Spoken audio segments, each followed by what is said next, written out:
اور کچھ لوگوں کا یہ کہنا ہے کہ نیب اور ایف آئی اے کے اندر بھی جو لوگوں کی تعیناتیاں اور تبدیلیاں ہوں گی آگے چل کر، جو چیئرمین نیب اور جو دیگر لوگ اس حوالے سے تعینات ہونے والے ہیں ایف آئی اے کے اندر بھی، ان کی بھی اسکریننگ کے اختیارات جو ہیں وہ آئی ایس آئی کو تفویض کیے گئے ہیں۔ یہ معاملہ کیا ہے؟ اس کے اوپر بعض لوگوں کا یہ دعویٰ ہے کہ ماضی میں ان اداروں کی جانب سے اس قسم کے اختیارات آئی ایس آئی کی جانب سے استعمال کیے جا رہے تھے، لیکن باضابطہ طور پر پروٹوکول کا یہ حصہ نہیں تھا، لیکن اب قانونی تحفظ شہباز شریف کی جانب سے اس کو فراہم کر دیا گیا ہے، اور اس کے اوپر غیر جانبدار حلقے یہ بات کرتے ہوئے نظر آ رہے ہیں کہ ان تمام تر معاملات کی طرف جا کر شہباز شریف نے سویلین بالادستی کے اوپر سمجھوتا کیا ہے۔ لوگ یہ سوال بھی پوچھتے نظر آ رہے ہیں کہ کیا آئندہ آنے والے چند دنوں میں وہ یہ اختیارات آئی ایس آئی کو تفویض کر کے، انٹیلیجنس بیورو سے لے کر آئی بی سے لے کر آئی ایس آئی کو تفویض کر کے وہ کس قسم کے جو فوائد ہیں وہ حاصل کرنا چاہتے ہیں؟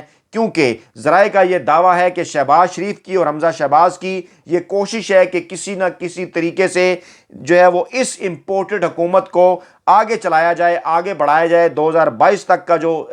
یہ جو سال کے اندر 6-7 مہینے رہتے ہیں، کم سے کم یہ جو عرصہ ہے وہ گزارا جائے، اور اس حوالے سے وہ مختلف ہیلے، بہانے اور حربے استعمال کر رہے ہیں۔ لیکن لوگوں کا یہ بھی کہنا ہے کہ ایسی صورتحال کے اندر کہ جب عمران خان الیکشن کمپین کے اوپر ہیں اور آئے روز عمران خان کی جانب سے ایک بڑا جلسہ ایک باقاعدہ طور پر اس امپورٹڈ حکومت کے لیے تھریٹ ثابت ہو رہا ہے، آج عمران خان نے دیر بالا میں ایک بار پھر ایک عظیم الشان جلسے سے خطاب کیا۔ لوگوں نے بڑی تعداد میں اس جلسے کے اندر شرکت کی۔ گزشتہ 3 دنوں کے اندر عمران خان جو ہے وہ 3 جلسے کر چکے ہیں۔ پہلے جو ہے وہ انہوں نے شانگلہ کے اندر جلسہ کیا، اس کے بعد جناب علی جو ہے وہ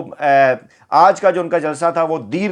کے اندر تھا، کل بھی جو ہے انہوں نے جلسہ کیا، اور ان چھوٹے علاقوں کے اندر وہ بڑے جلسے کر کے اس بات کا مظاہرہ کر رہے ہیں کہ پاکستان کی جو عوام ہے وہ بڑی تعداد میں ان کے پیچھے کھڑی ہوئی ہے۔ ایک ایسی صورتحال کے اندر جہاں پر عمران خان آئے روز بڑے جلسے کر رہے ہیں اور شہباز شریف اور حمزہ شہباز کے معاملات اس وقت بڑے ہی نازک ہیں عدالتوں کے اندر، چاہے وہ لاہور ہائی کورٹ ہو، چاہے وہ سپریم کورٹ ہو۔ آج اسلام آباد ہائی کورٹ کے اندر بھی ایک درخواست آ گئی کہ نئے چیئرمین نیب کی تعیناتی کے اوپر سپریم کورٹ کے ماضی کے فیصلوں کو سامنے رکھا جائے، اور چیف جسٹس آف پاکستان کے اپروول سے، سپریم کورٹ آف پاکستان کے اپروول سے ہی نیب کے ادارے کے اندر نئے چیئرمین نیب کی تعیناتی جو ہے وہ ہونی چاہیے۔ اس موقع پر پاکستان کے جو غیر جانبدار حلقے ہیں وہ یہ سوال اٹھاتے ہوئے نظر آ رہے ہیں کہ ایک ایسے ماحول کے اندر کہ جب عمران خان دباؤ بڑھا رہے ہیں، کیا یہ ممکن ہو سکے گا کہ یہ جو موجودہ امپورٹڈ سرکار ہے یہ پاکستان کے اندر اپنی حکومت جاری رکھ سکے آئندہ 6 ماہ کے اندر؟ کیونکہ معیشت ان سے سنبھالی نہیں جا رہی،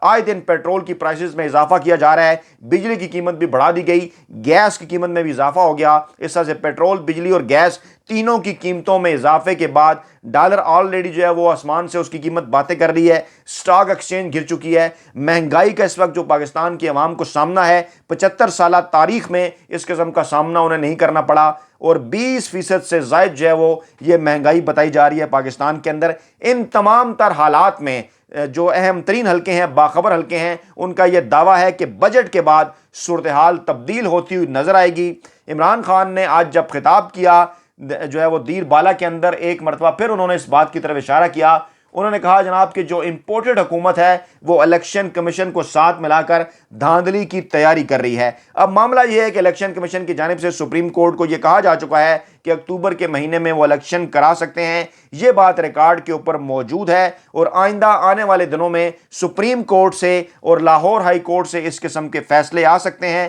اس امپورٹڈ حکومت کے حوالے سے، کہ جس کے بعد شہباز شریف اور حمزہ شہباز کا مرکز کے اندر اور پنجاب کے اندر حکومت میں رہنا مشکل ہوتا ہوا نظر آ رہا ہے، جس کے بعد معاملات آہستہ آہستہ نئے الیکشن کی طرف جاتے ہوئے نظر آ رہے ہیں۔ لیکن ذرائع کا یہ کہنا ہے کہ کیا نئے الیکشن کی طرف جب اگر یہ معاملات جاتے ہیں اکتوبر میں یا دسمبر میں، تو الیکشن کمیشن کی اس وقت جو حیت ہے، جو اس کے اندر جو سارے معاملات ہیں وہ کس طرح سے تبدیل ہوں گے؟ کیونکہ پاکستان تحریک انصاف جو ہے وہ عدم اعتماد کا اظہار کر چکی ہے موجودہ چیف الیکشن کے اوپر، تو بلا شبہ کسی نہ کسی فورم کے اوپر عمران خان اور پاکستان تحریک انصاف کے ساتھ اس موجودہ امپورٹڈ حکومت کو بیٹھ کر نئے الیکشن کی طرف جانا ہوگا، اور اطلاعات ہیں کہ اس حوالے سے کوئی جو ہے وہ بیک گراؤنڈ کے اندر کچھ مذاکرات بھی چل رہے ہیں جن کو پاکستان کی اسٹیبلشمنٹ جو ہے وہ فیسیلیٹیٹ کر رہی ہے۔ اپنا بہت خیال رکھیے گا، دعاؤں میں یاد رکھیے گا۔ رکھے گا. نئی ویڈیو کے ساتھ جلد آپ کی خدمت میں حاضر ہوں گے. اللہ نگہبان.